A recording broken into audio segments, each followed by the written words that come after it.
Live from WFSB, Connecticut's #1 local news, this is Channel 3 Eyewitness News at 7.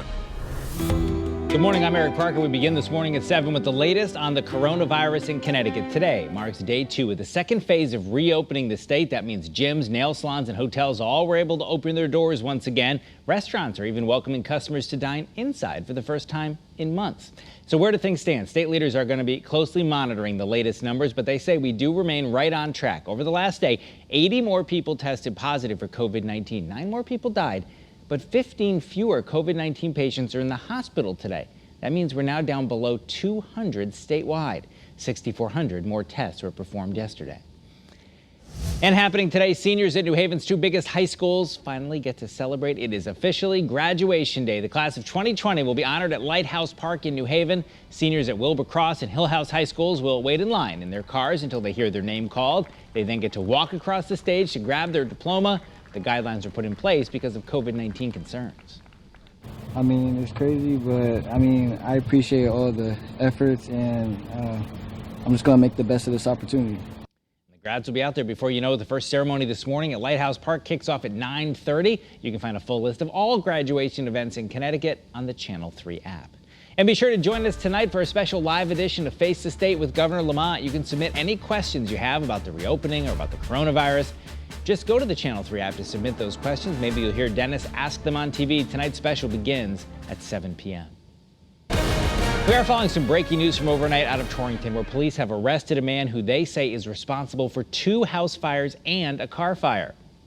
36-year-old Jose Castillo faces 3 arson charges and is expected in court today.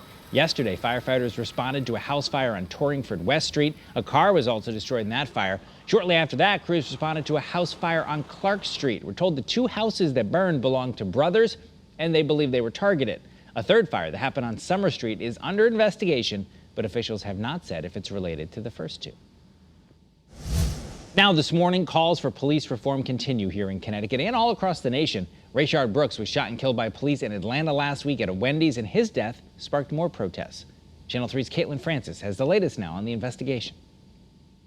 Prosecutors say Rayshard Brooks died as a result of police using excessive force during what should have been a routine arrest. We've concluded at the time Mr. Brooks was shot that he did not pose an immediate threat of death or serious physical injury to the officer or officers. The 27-year-old was killed Friday night after 2 officers answered a call about a man sleeping in a Wendy's drive-thru lane.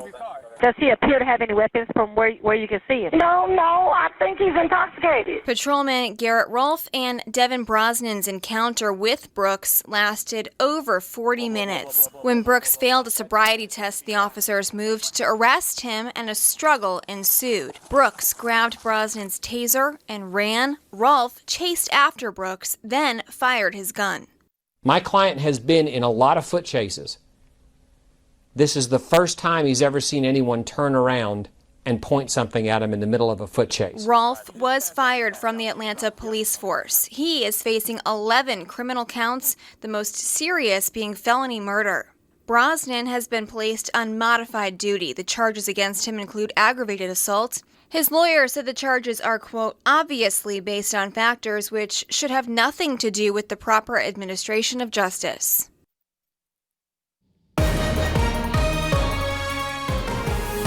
All right, hi everybody, good morning. It is going to be summer-like around here. Starting today, the temperatures move into the mid to upper 80s, and summer officially arrives at 5:44 in the afternoon on Saturday. Normal high 80. We're actually going to be a little bit above that today, and the temperatures out there this morning are in the low to mid 60s.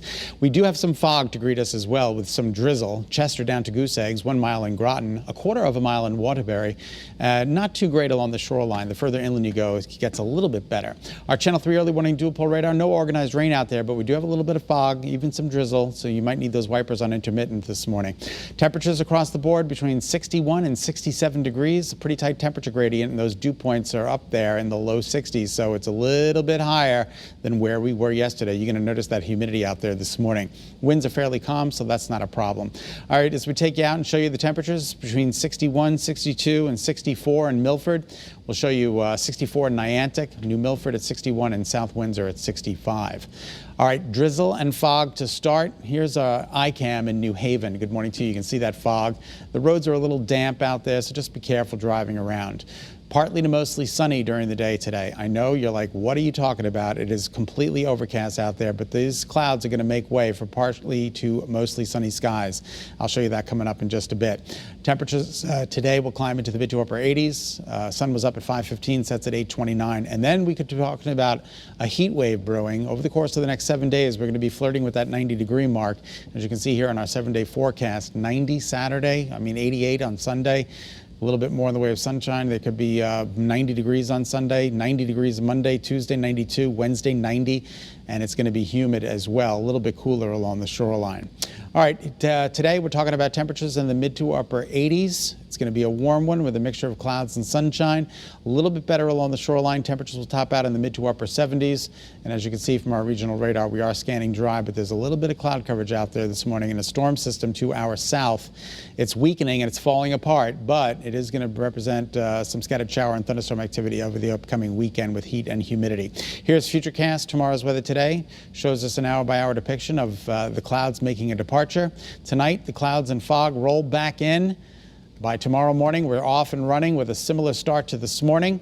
And then tomorrow during the day, partly to mostly sunny skies. So it's looks like a kind of a dank start, but partly to mostly sunny skies each afternoon. Daytime highs once again in the upper 80s. Don't forget, summer arrives at 5:44. Celebrate outdoor social distancing with a 90-degree temperature. Sunday is Father's Day, humid with a high of 88. A chance for scattered shower and thunderstorm activity in the afternoon. More of the same on Monday with a high of 90, 92, and 90 for Tuesday and Wednesday.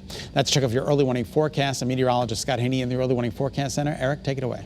All right, well, that's it for this edition of Eyewitness News. Remember, you can get news and weather updates anytime you want them. Just head to the Channel 3 app.